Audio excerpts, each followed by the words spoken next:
Welcome back, Canonites, for another monthly recap.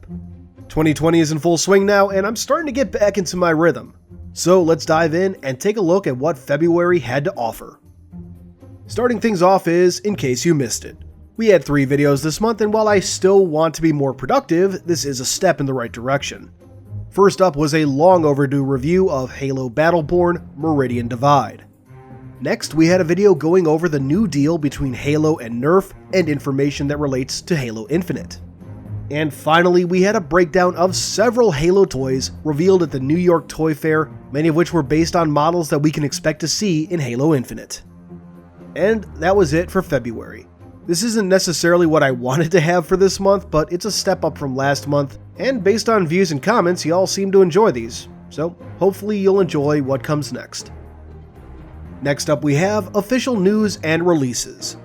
News was rather light this month, so I'd like to expand just a bit on what I put here. First up we have Mega Constructs releasing some new sets, a trio of buildable exosuits. The Mark I prototype from Halo Legends, the Banished Breacher, which gives you some serious Decimus vibes, and the Skyfire exosuit, which is an original creation. They're small, simple builds, but fun regardless, and each has an alternate build for added playtime. We next have esports news. 343 announced that Esports Engine will be the global managing partner for Halo Infinite Esports. When this was announced, it seemed like a lot of people were very excited about this, so fingers crossed that Halo Esports fans will be happy with whatever is coming in the near future. And on the subject of esports, this month saw the DreamHack Anaheim event. After that, we of course have the Halo Nerf partnership announcement, along with a swath of Halo Infinite toys revealed by Mega Constructs and Wicked Cool Toys. Around that time too, 343 released a video that went into the making of a top-of-the-line cosplay of the Master Chief. The armor is meant to be used for various events such as Make-A-Wish and festivals. The costume was made by Evikura. At least I think that's how it's pronounced. The big news this month was the first flight of Halo CE and CEA on PC, featuring a ton of multiplayer offerings and some campaign levels. Some Halo Reach was also thrown in to test in new features, such as a new crouching behavior. Personally, I still think the stink raised over crouching was a non-issue, but as always, I seem to be in the minority opinion. Whatever. The flight was very good overall and was extended to test out certain fixes before ending late last month. And of course, in its wake, we got a development blog. This month's didn't have as much to talk about in terms of the variety of topics, but it does dive into a lot of detail on what 343 are doing to improve known audio issues in MCC. 343 is partnering with the Formosa Group, a company that has extensive history with working in movie and game audio. And continuing on the subject of audio, classic Halo CE sound effects are coming to Halo CE in the MCC. For context, when the anniversary edition of Halo CE was released back in 2011, while you could listen to the classic music, all the sound effects were replaced by the updated sounds. This remained the case when MCC released in 2014. But now, fans can finally enjoy Halo CE in all its classic glory. Or most of its classic glory. That wraps up news for the month. Links to everything can be found in the description box below. And with that, we close out with community highlights. Starting things off is a shout out to Mr. and Mrs. Legendary 117. To start, these two are the main reason we got to see the Wicked Cool Toys Halo offering at Toy Fair this year, so big thanks to that alone. But second, the two fairly recently got married at Disney World incidentally, and of course added a little Halo flair to their wedding. So, thank you to them both for their community contributions, which, while were amazing this month, go way beyond that, I want to point out. And also an overdue and major congratulations on their marriage.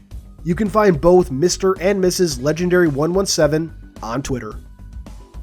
Next, we have a shout out to the Chrillcast, which I joined this past week for an hour-long discussion of Halo, my history on YouTube, among other things. It's really just a bunch of nerds shooting the shit for an hour, the best kind of podcast in my opinion. Check out the episode and consider subscribing. The hosts are both genuinely charismatic blokes. And by the way, while I was on there, the crew recommended a channel called Nerd Talk, in particular a video called How to Fix Halo 5. The basic idea is to make Halo 5 more like the marketing hinted at, but he obviously goes into much more detail in the video. It's a rather fun video, so be sure to check him out. Next up we have Jedi Spartan 38 with his story Return to Requiem on Amino. Set during Spartan Ops, this story gives us something that I've wanted for years now, a look at what other Spartan teams were up to on Requiem. Chapter 5 recently came out, and I've also linked Chapter 1 if you want to start from the beginning. Give it a read if you're interested. After that we have this fantastic piece of the Chief by Andrew Flores. Check him out on Twitter and give him a follow. Then we have a familiar name, Installation 00. I could recommend any number of his videos from this month, or any month really, but today I want to recommend his recent video series, Project John 117. This series aims to dive into extensive detail on the life of Spartan John 117 each video, going over a moment or mission in his career, all the while featuring numerous individuals from across the Halo community. It's an ambitious project that deserves all the support in the world, and I can't wait to see where it goes. Check out Installation 00 on YouTube. Next, we have a general shout out for Halopedia on Twitter. Halopedia is an invaluable resource for me and YouTubers like me, and the easiest way to get updates on what they're doing, such as their recent project to archive all of Halo's old marketing campaigns, such as Believe, is to follow them on Twitter. Please check them out and give them a follow. After that, we have a plethora of Halo 5 concept art by former Halo artist Gabo Garza. I hope I got that right. There are so many cool ideas that were being experimented with during Halo 5's development that sadly never got to see the light of day. Hell, a lot of this never even made into the art book for Halo 5, which is a shame in and of itself. Check out Gabo on ArtStation. Next we have this fantastic screenshot by Nuvelous of the Chief preparing to engage a Covenant horde. Check him out on Twitter. Then we have GreenleafCM returning with more holiday cards, these ones celebrating Valentine's Day. They're absolutely adorable. Check her out on Twitter. After that, we have this fantastic render of Buck and Veronica's wedding from Halo Bad Blood. It was a heartwarming, wholesome moment from the book, and Katarn343, I hope I got that right, captures it perfectly. Check him out on Twitter. Next up, we have a fairly old video that only recently came to my attention. Produced by AJ's Film Co., it was made in celebration of MCC coming to PC. It's a fantastic little video that I probably enjoy just a little too much. Check it out. After that, we have this amazing recreation of an old piece of art by EtherealEOD. The original piece was made for an old official Xbox magazine cover back when Halo 3 was coming out. Ethereal recreates it masterfully. And then we have this amazing render by Yukon C14 of the planning for the Battle of Fumarole. Basically, this takes place just before the Deliver Hope live-action trailer for Halo Reach. It's wonderfully constructed and full of detail. Check out Yukon on Twitter. Next up we have LifeworkerConstruct with this amazing animated pixel piece of Chakas becoming 343 Guilty Spark with some audio from a CEA terminal. It's so damn good, check him out on Twitter. Next we have Brickman117 showing off his massive mock of a UNSC Pelican. This thing is a few inches short of 3 feet long, an absolute unit of a mock. By the way, mock stands for my own creation. Anyway, check out his video going into all the details of how he built it and the process that it took to make it, all on YouTube. And after that we have a mod showcase by, and I hope I get this right, Altehros. The video shows off a ton of mods this guy has made, created for Halo Custom Edition, and includes a download link if you want to play it for yourself. Personally, I always enjoy a good Custom Edition mod. Next, we have this amazing piece by TurtleSalad711 titled First Contact. Turtle, if you ever see this, please let me know if you have a Twitter, an Instagram, an ArtStation, anything I can send people to check out your work. Otherwise, for now, go check out the Reddit link below. After that, we have this fantastic pixel art of a Covenant glassing by Opalduhh, once again on Reddit. Next is this piece titled Cards of the Apocalypse, featuring a number of sci-fi characters in armor just playing poker while the world ends around them. This was created, and I hope I don't butcher this name, by Ruoyu Chen, who you can follow on Twitter for more amazing art. Next up is CitrusNZ with this great piece of a hunter engaging 2 Spartans. Check him out on Twitter. After that, we have a render by Boss Veteran of an OC Spartan, Runa. Boss does amazing work, Halo and otherwise, so be sure to give him a follow on Twitter. Next up are some Aztec-inspired helmets by Zero. God damn, do these look good. Check out Zero on Twitter. Next is another Reddit post, this one by Kiwi Co, with a detailed drawing of the Halo Reach sniper rifle. It's a fantastic traditional media piece, and Kiwi, no, you do not suck. This piece is amazing.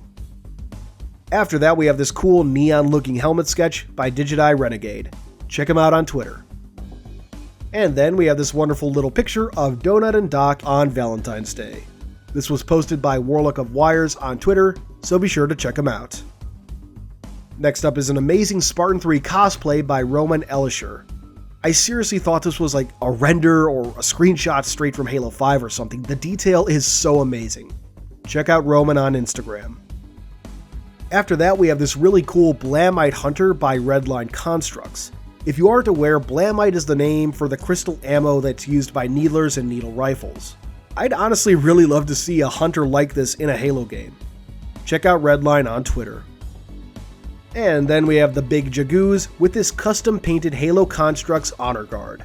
I love custom jobs like this, the detail on such a tiny model is outstanding. Check out Jagoos on Twitter. Our penultimate shout out goes to More Shots with what I can only call an angelic chief. The actual post itself is animated, and I don't know about anyone else, but this gave me some Final Fantasy vibes for some reason when I first saw it, I don't know. Either way, check out More Shots on Twitter.